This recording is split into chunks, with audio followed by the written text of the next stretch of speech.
ചില വിശേഷ ദിവസങ്ങൾ വരുമ്പോൾ നമ്മൾ ഇന്ന് ഇറച്ചി തിന്നണം, അല്ലെങ്കിൽ ഇന്നൊരു ഐസ്ക്രീം തിന്നണം എന്നൊക്കെ തോന്നുന്നത് പോലെ, ആഗ്രഹിക്കുന്നത് പോലെ, ഇന്ന് മലബാറിലെ ചില ആളുകളുടെ ഒരു പ്രധാനപ്പെട്ട ആഗ്രഹം എല്ലാ ദിവസവും എങ്ങനെയെങ്കിലും നമ്മുടെ ഈ ശിഹാബ് തങ്ങളുടെ ഇത്തിരി ഇറച്ചി തിന്നണം, ഇച്ചിരി ചോര കുടിക്കണം, ഒന്ന് അപമാനിക്കണം, ഒന്ന് ഇകഴ്ത്തണം, ഒന്ന് അറിയാതെ കുത്തണം, രഹസ്യമായി ഒന്ന് താങ്ങണം, പാണക്കാട് കുടുംബത്തെ ഒന്ന് തോണ്ടണം. ഇതാണ് ഒരു പ്രധാനപ്പെട്ട വിനോദം. അതിൽ ഒരുപാട് രഹസ്യമായ വിനോദിനികളുണ്ടെങ്കിലും പരസ്യമായ വിനോദിനികളിൽ ഒരാളാണ് നമ്മുടെ മൂത്തയിടത്തെ റഹ്മത്തുള്ള കാസിമി. അദ്ദേഹത്തിന് 2 റേഞ്ചുണ്ട്. ചിലത് നല്ല ഉന്നതമായ ചിന്തകളും മൂല്യങ്ങളും ഒക്കെയുള്ള ഒരു റേഞ്ചുണ്ട്, ഒരു കൂതറ റേഞ്ചുണ്ട്. ഈ ഉന്നതമായ മൂല്യങ്ങളൊക്കെ ഉള്ള സമയത്ത് ഒരുപാട് ഇൻ്റർനാഷണൽ സ്റ്റഡീസ് ചില കാര്യങ്ങളൊക്കെ കൂട്ടി ചെയ്ത് പുള്ളി സംസാരിക്കും.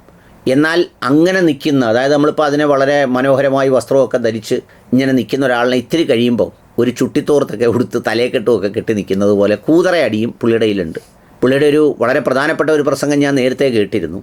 പിന്നെ അതായത് ഈ പാണക്കാട് കുടുംബത്തിലെ ഒരുപാട് സ്ത്രീകൾ ഫെമിനിസ്റ്റുകളാണ്, അങ്ങനെയാണ് ഇങ്ങനെയാണ്, തങ്ങന്മാരുടെ ഭാര്യമാരാണെന്നൊക്കെ പറഞ്ഞ് പുള്ളി പറയുന്നത്. പുള്ളിയുടെ ആ വർത്താനം കേട്ടാൽ തോന്നുക പുള്ളി അവിടുത്തെ അടുക്കളക്കാരനായിരുന്നു, അല്ലെങ്കിൽ മീൻ കൊണ്ടി ചെല്ലുന്ന ആളായിരുന്നു, അല്ലെങ്കിൽ തേങ്ങ തിരുമ്മി കൊടുക്കുന്ന ആളായിരുന്നു.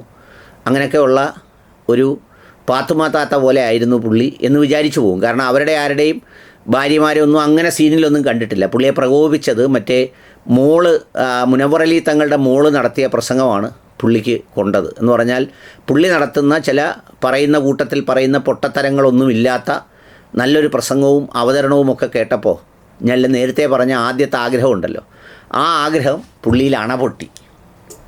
ആ അണപൊട്ടിയതിൻ്റെ ഭാഗമായിട്ടാണ് അത് ചെയ്തത്.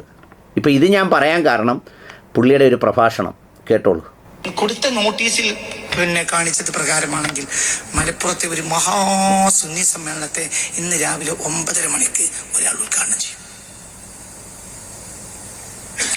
ഇതേ വ്യക്തി ഇന്ന് വൈകുന്നേരം 6:30 മലപ്പുറം ജില്ലയിലെ ഒരു വലിയ വഹാബി സമ്മേളനം ഉദ്ഘാടനം ചെയ്യും. 2 നോട്ടീസ് ഇറങ്ങിയിട്ടുണ്ട്. ഇതിനാണ് അരണബുദ്ധി എന്ന് പറയാം. അത് പ്രസ്ഥാനങ്ങൾക്ക് ബാധിക്കുന്ന അരണബുദ്ധിയാണ്. ഒന്നും വിചാരിക്കരുത്.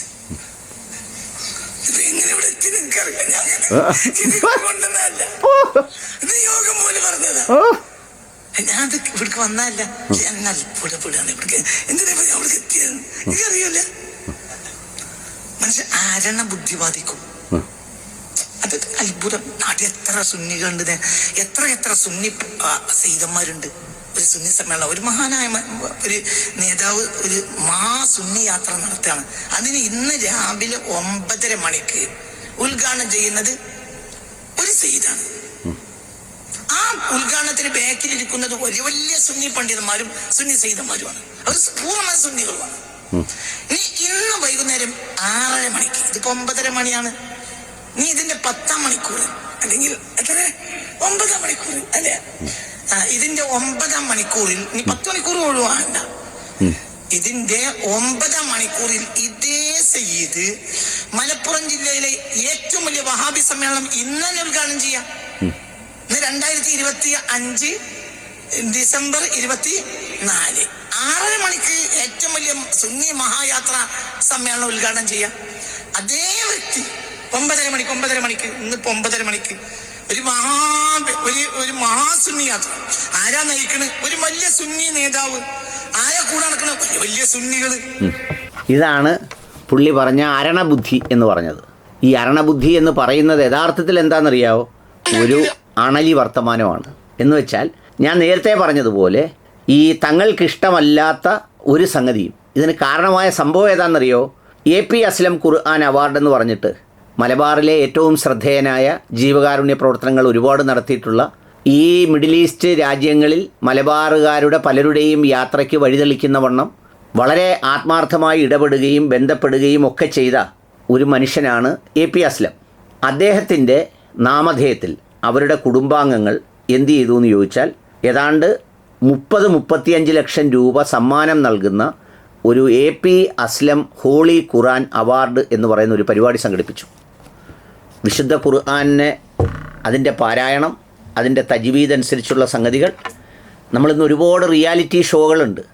ഇപ്പം നേരത്തെ പറഞ്ഞ പല സുന്നി ഉസ്താദുമാരുടെയും മക്കളെ നമ്മൾ ഇൻസ്റ്റാഗ്രാമിൽ കണ്ടാൽ റിയാലിറ്റി ഷോകളെപ്പോലും നാണിപ്പിക്കുന്ന രീതിയിലുള്ള ഒരുക്കങ്ങളും അഭ്യാസങ്ങളും ഒക്കെ നടന്നു പോകുന്നൊരു കാലത്താണ്.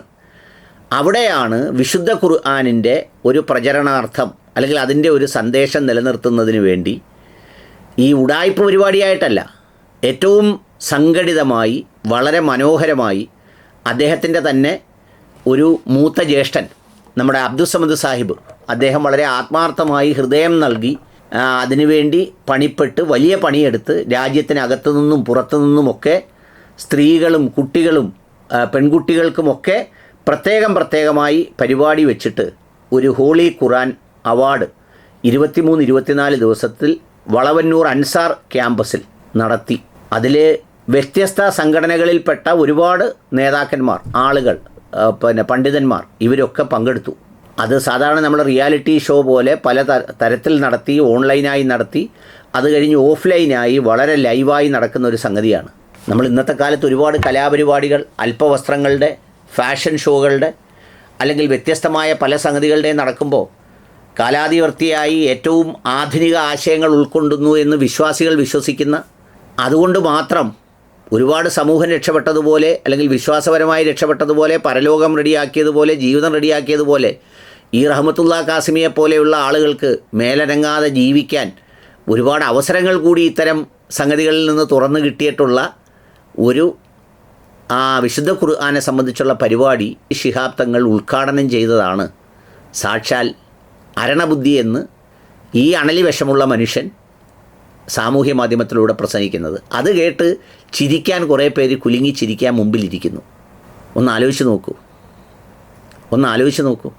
ഞാൻ കഴിഞ്ഞ ദിവസം ഈ മനുഷ്യർ ഇതൊക്കെ വിട്ട് നിരീശ്വരവാദത്തിലേക്കും അതുപോലെ മറ്റു സംഗതികളിലേക്കും ഒക്കെ പോകുന്ന കാര്യം പറഞ്ഞപ്പോൾ അങ്ങനെ പോകാതെ തന്നെ ബന്ധങ്ങൾ മുറിച്ചും പരസ്പരം മയ്യത്ത് നമസ്കരിക്കാതെയും സാമൂഹ്യ ബന്ധങ്ങളിൽ പങ്കെടുക്കാതെയും കല്യാണ ചടങ്ങുകളിൽ പങ്കെടുക്കാത്തതുപോലെയും ഒരേ സമുദായത്തിലെ വിശ്വാസികളെ ആക്കി തീർത്തത് ഇത്തരം അണലി മൗലവിമാർ. ഒരു ഇസ്ലാം എന്ന് പറയുന്ന ഇസ്ലാം എന്ന് പറയുന്ന മഹത്തായ ആ ദീനീ ചുറ്റുപാടുകളുടെ പ്രപഞ്ചത്തിൻ്റെ അതിൻ്റെ സാരാംശം, അതിൻ്റെ ഫിലോസഫി, അതിൻ്റെ തത്വചിന്ത ഉള്ളിൽ കയറാതെ ഇതുപോലെ ഗീർവാണം തള്ളുന്ന ആളുകൾ. അവരാണ് AP അസ്ലം ഹോളി ഖുർആൻ അവാർഡിനെക്കുറിച്ച് ഈ സംഗതി പറഞ്ഞത്. അതിൻ്റെ സംഘാടനവും അതിൻ്റെ പരിപാടിയുമൊക്കെയായി ബന്ധപ്പെട്ട് വ്യത്യസ്തരായ ഒരുപാട് ആളുകൾ, അതിൻ്റെ തീം തന്നെ മുസ്ലിം ഐക്യം ഖുർആനിൻ്റെ തണലിൽ എന്ന പേരിലായിരുന്നു നടത്തിയത്. അതിൽ വളരെ ലൈവായി എല്ലാ ആധുനിക സംവിധാനങ്ങളും ഉപയോഗിച്ച് മണിക്കൂറുകളോളം പാണക്കാട് മുനവ്വർ അലി തങ്ങൾ അവിടെ പങ്കെടുത്തു. ആ പങ്കെടുത്തതിനെയാണ് സാക്ഷാൽ ഇദ്ദേഹം പറഞ്ഞത്. അപ്പോൾ ഏതായാലും ഈ ഇദ്ദേഹത്തെ പോലെയുള്ള ആൾ എതിർക്കപ്പെടുന്നതോടുകൂടി ഈ ചടങ്ങുകൾക്കൊക്കെ അതിൻ്റെ ഒരു ഗരിമയും മഹത്വവും ഉണ്ടാകുന്നു എന്നുള്ളതാണ് അതിൻ്റെ ഒരു പ്രത്യേകത. അതുകൊണ്ട് പഠിച്ചവൻ ഈ പരിപാടിയെ, ഈ പരിപാടിയെ വർഷങ്ങളിൽ കൂടുതൽ പ്രോജ്വലിക്കുന്ന മത്സരമാക്കി മാറ്റി നാളുകളിൽ ഇതിൽ വിശ്വസിക്കുന്നവർക്കും വിശ്വസിക്കാത്തവർക്കും ഉൾപ്പെടെ ഇതിൻ്റെ ആശയങ്ങളും ഇതിൻ്റെ പാരായണവും ഒക്കെ ചർച്ച ചെയ്യുന്നതിനുള്ള അവസരങ്ങൾ ഉണ്ടാകട്ടെ എന്ന് വിനീതമായി ആഗ്രഹിക്കുന്നു, പ്രാർത്ഥിക്കുന്നു. ഇത്തരം ശബ്ദങ്ങളെ തൽക്കാലം ഇതിൻ്റെ സംഘാടകർ അവഗണിക്കുക, അതുതന്നെയാണ് മറുപടി.